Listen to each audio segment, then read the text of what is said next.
بسم اللہ الرحمن الرحیم۔ السلام علیکم۔ ایک دفعہ کا ذکر ہے، یہودیوں کے کسی گھر میں شادی تھی۔ وہ لوگ ان حضرت صلی اللہ علیہ وسلم کی خدمت میں آئے اور عرض کی، اے محمد، ہم آپ کے پڑوسی ہیں، ہمارا بھی کچھ حق ہے، اسی لیے ہماری درخواست ہے کہ آپ اپنی دختر فاطمہ رضی اللہ عنہ کو شادی میں شرکت کے لیے بھیج دیں تاکہ ان کی برکت سے بزم عروسی کی رونق میں اضافہ ہو۔ ان حضرت صلی اللہ علیہ وسلم نے فرمایا کہ فاطمہ اگرچہ میری بیٹی ہے لیکن علی کی زوجہ ہے، تم لوگ علی سے جا کر درخواست کرو، اگر وہ چاہیں گے تو شادی میں جانے کی اجازت دے دیں گے۔ یہودیوں نے عرض کیا کہ آپ صلی اللہ علیہ وسلم بھی ہماری طرف سے ان سے سفارش فرما دیں۔ پھر وہ یہودی حضرت علی رضی اللہ عنہ کی خدمت میں حاضر ہوئے اور عرض کیا کہ آپ اجازت دیں، حضرت فاطمہ رضی اللہ عنہ شادی میں تشریف لائیں۔ انہوں نے فرمایا کہ اس امر کی مالک خود جناب فاطمہ ہیں۔ اس کے بعد یہودی نے جس کے گھر شادی تھی، حضرت فاطمہ رضی اللہ عنہ کے دروازے پر آواز دی، اے بنت رسول، میری لڑکی کی شادی ہے، اگر آپ تشریف لے چلیں تو میری عزت بڑھ جائے گی۔ حضرت فاطمہ رضی اللہ عنہ نے فرمایا کہ جناب امیر المومنین سے اجازت لے لو تو چلوں گی۔ یہودی نے کہا کہ میں رسول اللہ صلی اللہ علیہ وسلم اور شیر خدا کی خدمت میں گیا تھا، سبھی نے آپ کو مختار کیا ہے۔ حضرت فاطمہ رضی اللہ عنہ یہ سن کر متفکر ہوئیں۔ اتنے میں جناب رسول اللہ صلی اللہ علیہ وسلم خود تشریف لے آئے۔ حضرت فاطمہ رضی اللہ عنہ نے فرمایا، بابا جان، یہودیوں کے ہاں سے آدمی آیا ہے، آپ صلی اللہ علیہ وسلم کیا فرماتے ہیں، اس کے گھر جائیں یا نہ جائیں؟ آپ صلی اللہ علیہ وسلم نے فرمایا، فاطمہ تمہاری مرضی ہے۔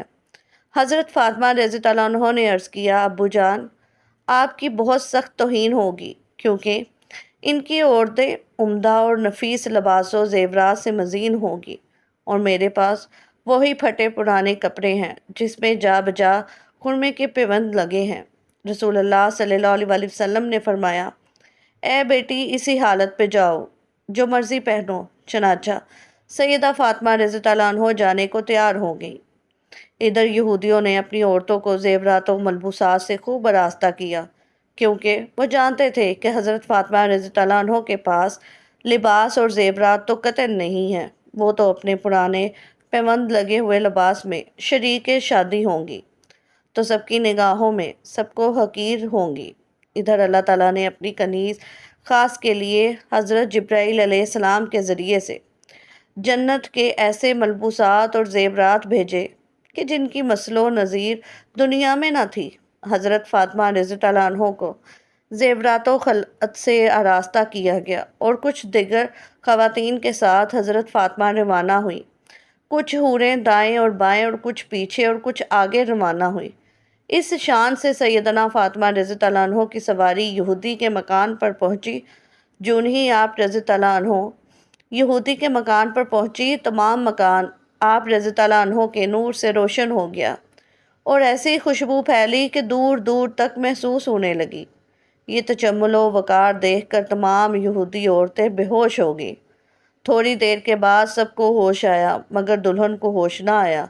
لاکھ تدبیریں کی مگر سب بے سود ثابت ہوئی۔ دیکھا گیا تو معلوم ہوا کہ روح قفس عنصری سے پرواز کر چکی ہے۔ آنا فانا شادی کا مکان ماتم کدہ بن گیا۔ حضرت فاطمہ رضی اللہ عنہ کو یہ دیکھ کر بہت تشویش ہوئی اور فرمایا کہ اطمینان رکھے، ابھی ہوش آ جائے گا۔ اس کے بعد آپ رضی اللہ عنہ نے 2 رکعت نماز پڑھ کر دعا کے لیے ہاتھ بلند کیے اور کہا کہ میرے اللہ، میں بنت رسول اللہ صلی اللہ علیہ وسلم ہوں، اے میرے اللہ، میری عزت تیرے ہاتھ میں ہے۔ تمام لوگ یہی کہیں گے کہ سیدہ فاطمہ کے آتے ہی دلہن فوت ہوگی۔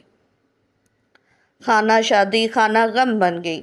کچھ دیر نہ گزری تھی کہ آپ رضی اللہ عنہ کی دعا قبول ہو گئی اور دلہن کلمہ شہادت پڑھتی ہوئی اٹھ بیٹھی اور کہنے لگی، میں شہادت دیتی ہوں کہ اللہ ایک ہے، نہ اس کا کوئی شریک ہے، محمد مصطفیٰ صلی اللہ علیہ وسلم حق رسول ہیں، اور حضرت فاطمہ رضی اللہ عنہ ان کی دختر ہیں۔ آپ رضی اللہ عنہ مجھ کو مذہب اسلام کی تعلیم فرمائے، اور اسی طرح صدقے دل سے وہ عورت مسلمان ہو گئی۔ حضرت فاطمہ رضی اللہ عنہ کا یہ اعجاز دیکھ کر تمام یہودی مرد اور خواتین مسلمان ہو گئے اور بڑے عزت کے ساتھ آپ کو گھر سے رخصت کیا۔ سارا ماجرا حضور اکرم صلی اللہ علیہ وآلہ وسلم کو سنایا گیا تو یہ سن کر آپ صلی اللہ علیہ وآلہ وسلم نے اللہ کا شکر ادا کیا۔ سبحان اللہ۔